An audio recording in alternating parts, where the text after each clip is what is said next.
చిత్తూరు జిల్లా పాకల మండలంలో నాటు బాంబుల కలకలాన్ని రేపాయి. పాకల మండలం చెన్నుగారెపల్ల పంచాయతీ మణిపిరెడ్డిపల్లిలో పోలీసులు నాటు బాంబులను గుర్తించి స్వాధీనం చేసుకున్నారు.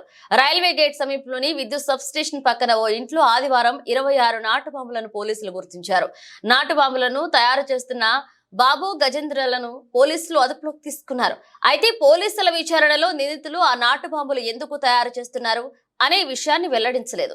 పందుల పెంపకం, అడవి పందుల మాంసం విక్రయాలపై జీవనం సాగిస్తున్న తాము అడవి పందులను వేటాడడానికి నాటు బాంబులు తయారు చేస్తున్నట్లుగా చెప్పినట్లు సమాచారం. వారు తయారు చేసిన నాటు బాంబులను అడవి పందులు సంచరించే ప్రదేశాల్లో పెడితే అవి తినే ప్రయత్నం చేసినప్పుడు అవి పేలి అడవి పంది గాయపడుతుంది. ఆ తర్వాత గాయపడిన పందిని వారు స్వాధీనం చేసుకుని దాని మాంసాన్ని విక్రయిస్తున్నట్లుగా పోలీసులు నిందితులు తెలిపారు. అయినప్పటికీ కేసు నమోదు చేసిన పోలీసులు పూర్తి స్థాయిలో విచారణ జరుపుతున్నారు.